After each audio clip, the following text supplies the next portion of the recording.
This article is from Premier Christianity, the UK's leading Christian magazine. Same-sex spaces aren't a matter of faith, but safety. And that's what it is. Matter of safety. Safety for whom? Safety for women. Safety for girls. And this is now what we're witnessing. We are witnessing all the women's rights that they have chained themselves to railings over the past decades, over the past century or more. As they have chained themselves to railings, it's all being undone. All that chaining is being undone. And it's no longer about women's rights, but it's about men's rights. Men who want to claim they're a fake woman.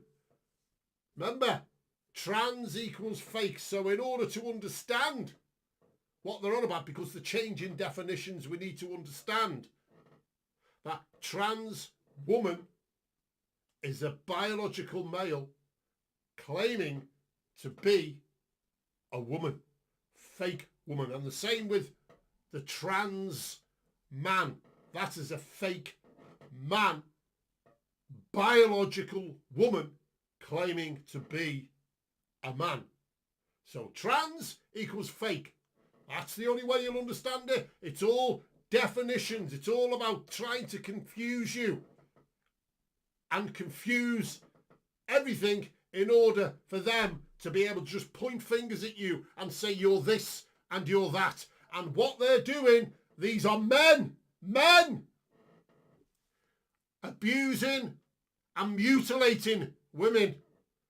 And now, even in sports, they're taking over women's sports because these are evil people. Evil people. Remember, it's about your daughters, your mothers, your sisters, your nieces, your great nieces. It's about your granddaughters. These mutilators of the flesh are out there and they're coming for your children and your female family members and your female street members, your neighbours. They want them. They want them. And how dare you say anything against it? How dare you, you transphobe, you hater, you hater you, you hater. The alleged sexual assault of a teenage girl in a gender-neutral secondary school toilet isn't surprising. It's happened in prisons. Rapists have gone into women's wards with the NHS allowing them to go on there, and they've raped women or a woman. I've done an article on that one. Says Caroline Farrow, but it should remind our government why new school guidance is urgently needed. I'll give you the school guidance. If you're a biological male, get out of the biological female's toilet. Get out! Get out! That's the way to do it.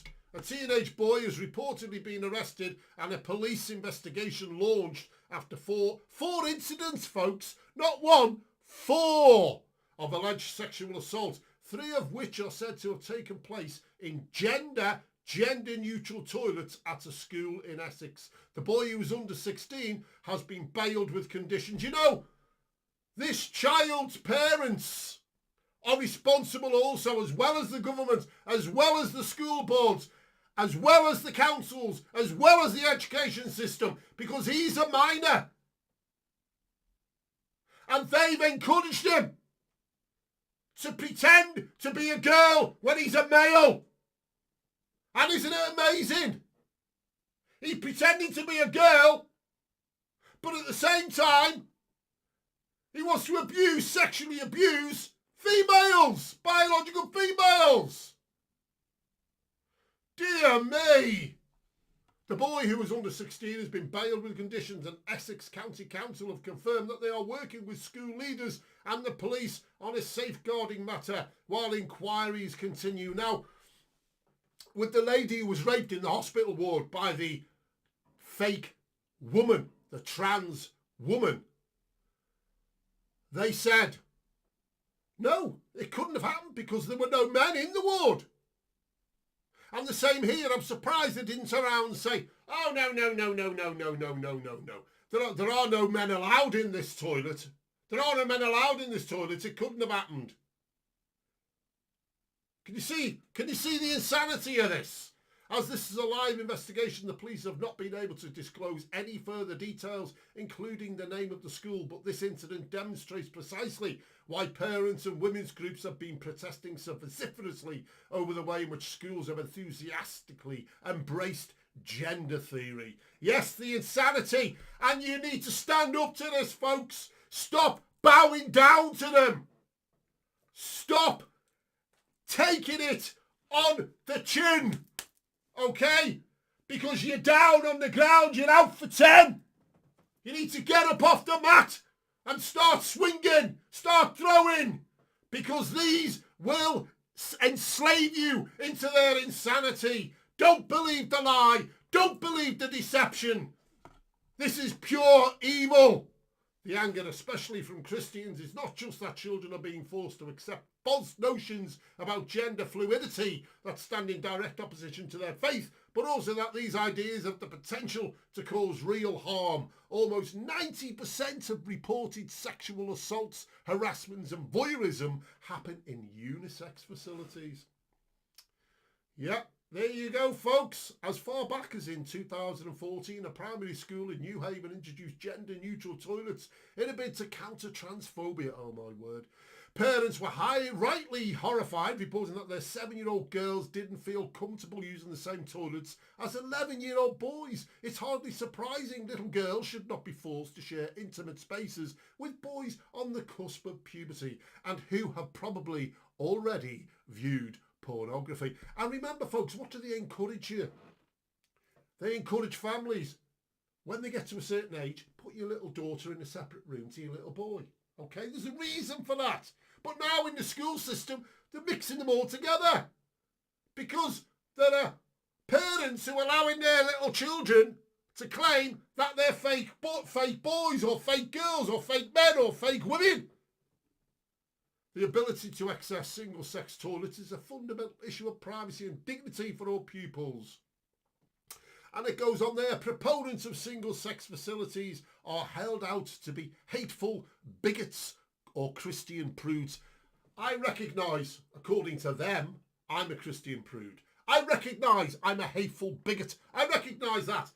But to that little girl, to my sister, to my mother, to my granddaughter, to my nieces, I'm the only one wearing a bloody cape protecting them.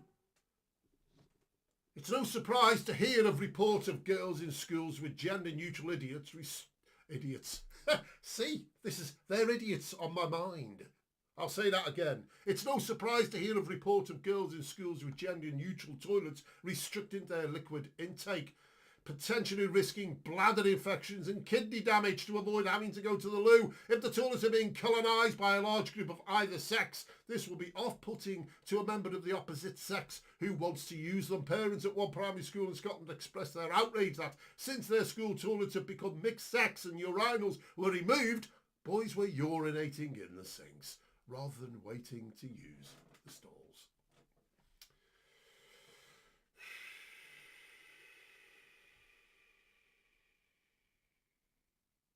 Dear me. A recipe for disaster.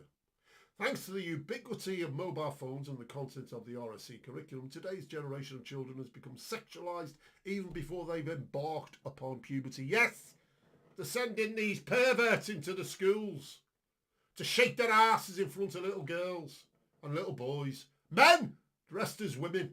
Yes, men dressed as women. And you're sitting there thinking, well, what's the problem? You're just a transphobe. Wake up! For generations, educators have recognised that putting adolescent boys and girls with raging hormones, together in mixed toilets or dormitories is a recipe for disaster. But now, gender ideology has made schools throw common sense and centuries of Christian wisdom out of the window. What school leaders and parents alike must remember is that the Equality Act does allow schools to install single-sex facilities, because sex is also a protected characteristic alongside gender reassignment, and there can be no doubt that girls are being disproportionately disadvantaged when those spaces are not protected. As recent cases have shown, the risks of sexual violence or harassment in gender-neutral facilities is real, and ensuring the safety of girls who make up half of our school population should be a priority. Let us hope that the long-awaited government guidance for schools on transgender issues makes this legal position clear. Come on, are you still one of those? You need to, transition out of that thinking. In fact, really you should be embarrassed you've allowed yourself to be transitioned into that kind of thinking. That men can be women and women can be men. If I want to be a woman, I want to be a man, and you're a hater if you don't allow me to do that. Well, I'm sorry. You were given a biological sex at birth. Male, female. Male, female. That's what it is.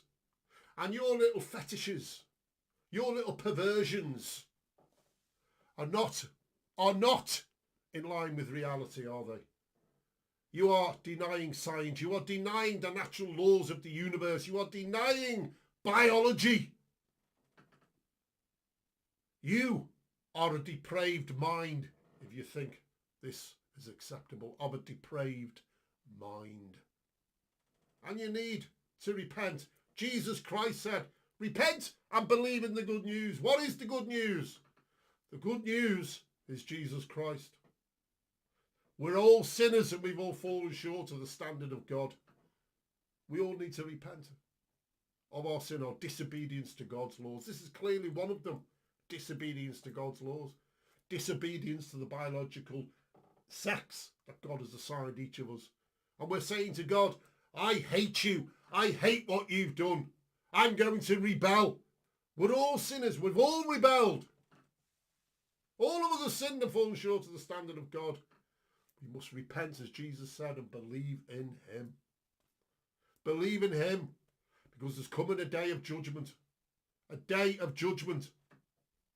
And if God's wrath still remains on you because you haven't repented and believed in Jesus Christ, and he took upon that God's wrath upon himself for his people 2,000 years ago. If God's wrath still remains on you and not on Jesus Christ 2,000 years ago, then God's wrath still remains on you. And you will be judged according to your works. Judged according to your works, which fall short of the standard of God. We're all sinners. If you confess with your mouth that Jesus Christ is Lord, believe in your heart God raised him from the dead, repent and believe in the gospel, the good news of Jesus Christ, you will be saved. Saved from what? The wrath of God. The wrath of God is coming upon the whole world. For rejecting Jesus Christ, for rejecting God. The natural laws of the universe demonstrate to us that God is alive, that God created all things.